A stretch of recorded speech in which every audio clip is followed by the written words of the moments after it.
प्यारे दोस्तों, अस्सलामु अलैकुम वरहमतुल्लाहि वबरकातुहू। रमज़ानुल मुबारक की बहुत बहुत मुबारकबाद दिल से मैं पेश करता हूँ आप लोगों को। अल्लाह आप तमाम लोगों को खुश रखे, आबाद रखे और इस रमज़ानुल मुबारक में हम तमाम लोगों को 30 रोज़े रखने की ताकत दे, क़ुव्वत दे और इतना हम सबको जज्बा दे कि हम ज़्यादा से ज़्यादा इबादत कर सकें।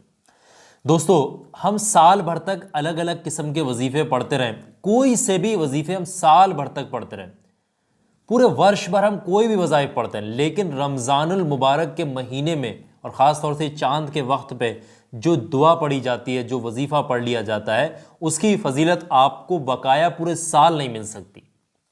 यहाँ पर सबसे पहले इस वीडियो में आगे बढ़ेंगे। हज़रत अली से रिवायत है, ध्यान से सुनिएगा, बहुत ख़ास बात बता रहा हूँ दलील के साथ। हज़रत अली से रिवायत है कि रसूलुल्लाह सल्लल्लाहु ताला अलैहि वसल्लम जब रमज़ानुल मुबारक का चाँद देखा करते थे तो किबला रुख हो करके ये दुआ पढ़ा करते थे। चाँद को देख करके ये दुआ आप पढ़ा करते, यानी हमारे प्यारे आका हुजूर सल्लल्लाहु ताला अलैहि वसल्लम चाँद को देखते हुए ये दुआ पढ़ा करते थे। मैं इसको हिंदी में बताने की कोशिश कर रहा हूँ, आप हिंदी में भी पढ़ सकते हैं इसको, कोई ऐसी बात नहीं है कि ज़रूरी नहीं है कि अरबी उर्दू या हिंदी में पढ़ ले, कोई प्रॉब्लम ऐसी है नहीं। ए अल्लाह, इस चाँद को हमारे ऊपर अमन व ईमान और सलामती और इस्लाम और आफ़ियत वाला बना। पूरी बात बहुत ध्यान समझेंगे। ए अल्लाह, इस चाँद को हमारे ऊपर अमन व ईमान और सलामती और इस्लाम और आफ़ियत वाला बना। ये दुआ आप चाँद को देख कर के पढ़ा करते थे और चाँद से ये भी कहा करते थे, ए चाँद, हमारा रब और तेरा रब एक ही है, यानी अल्लाह है। तो एक ऐसा वजीफ़ा मैं आपके साथ शेयर कर रहा हूँ, बहुत ही ख़ास चीज़ें मैं बता रहा हूँ इस वक्त में।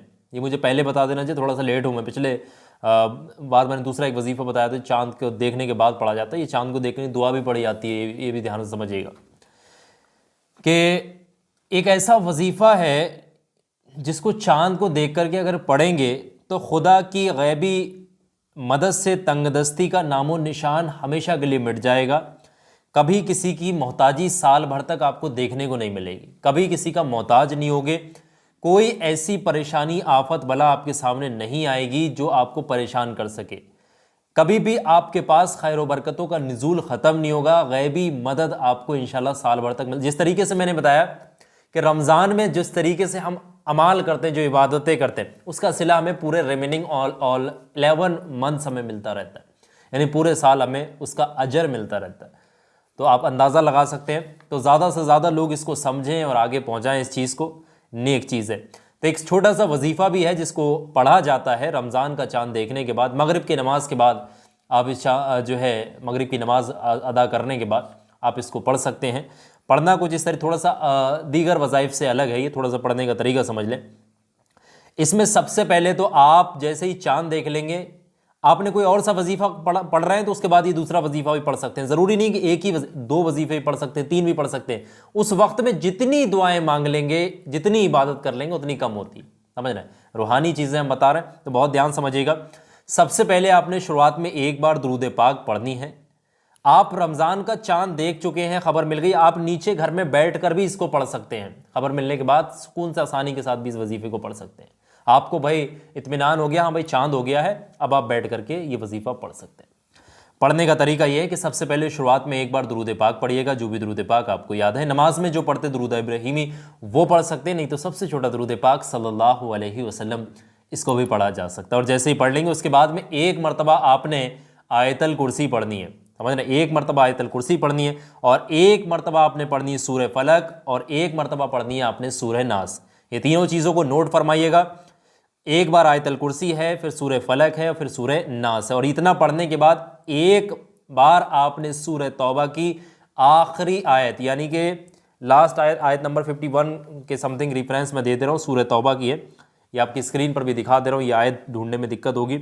ये कुछ इस तरीके से, बिस्मिल्लाहिर्रहमानिर्रहीम, फ़इन तवल्लु फ़क़ुल हस्बी अल्लाहु ला इलाहा इल्ला अलैहि तवक्कलतु व हुवा रब्बुल अर्शिल अज़ीम। कुछ इस तरीके से आयत मुबारक आप देख कर भी पढ़ सकते हैं। ये आपकी स्क्रीन पर मैंने लिख करके दिखा दिया, ये आपकी स्क्रीन। फ़इन तवल्लु फ़क़ुल हस्बी अल्लाहु ला इलाहा इल्ला हुवा अलैहि तवक्कलतु व हुवा रब्बुल अर्शिल अज़ीम। इस तरीके से ये जो है सूरह तौबा की आखिरी आयत मुबारक, इसको भी आप पढ़ सकते हैं। एक बार आपने पढ़ना हो, जैसे ही पढ़ लेंगे उसके फ़ौरन बाद में आपने एक बार दुरूद पाक पढ़ करके इस वजीफे को ख़त्म करना है। उसके बाद अल्लाह से आप जो भी दुआ मांगेंगे अपने हाथों को उठाकर सच्चे दिल से, वो दुआ आपकी ज़रूर पूरी होगी। ये एक ऐसा वक्त आया है, वो दुआ आपकी ज़रूर पूरी होगी, वो दुआ आपकी खाली नहीं जाएगी, रद्द नहीं जाएगी। अगर आप इसको तरीके से पढ़ लेंगे कभी किसी के मोहताज नहीं होंगे। ये पढ़ने के फ़ौरन बाद रूहानी ताकतों का आपको खुद एहसास होने लगेगा और इंशाअल्लाह अगले ही दिन से आप देखेंगे ज़िंदगी कैसे बदलती है। लोग खुद हैरान हो जाते हैं इस वजीफे को पढ़ने के। 5 चीज़ें हैं, पहली बार दुरूद पाक है, फिर एक बार आयतुल कुर्सी है, फिर एक बार सूरह फलक है, एक बार सूरह नास और एक बार सूरह तौबा की आयत, लास्ट आयत जो है 51 आयत, तो वो आपने पढ़ दी। उसके बाद एक बार आखिर में दुरूद पाक पढ़ देनी है। ये कुल मिलाकर के और एक बार दुरूद पाक, 6 चीज़ें, इसमें सारी चीज़ें आपने पढ़नी। ये वजीफ़ा पढ़ने में 4-5 मिनट का वक्त लगेगा और तरीके से पढ़ेंगे इंशाल्लाह आपको कामयाबी ज़रूर मिलेगी। तो वीडियो को ज़्यादा से ज़्यादा सवाब की नीयत से सदका जारिया समझ के हर घर में आपने शेयर करना है, ताकि वक्त रहते हर बंदा इस वीडियो के ज़रिए फ़ायदा उठा सके। और आखिर में इस वीडियो को मैं यही कहूँगा कि आपने अभी तक इस वीडियो को लाइक नहीं किया तो लाइक ज़रूर कर दीजिएगा। और मुबारकबाद, आप लोगों को बहुत बहुत मुबारकबाद, रमज़ान की दिल से मुबारकबाद पेश करते हैं। ज़्यादा से ज़्यादा इबादतें करना और मुझ गुनहगार को, मुझ अदना को, मुझ जैसे गुनहगार को आप तमाम लोग भी अपनी दुआओं में ज़रूर से शामिल कीजिए। अस्सलामु अलैकुम व रहमतुल्लाहि।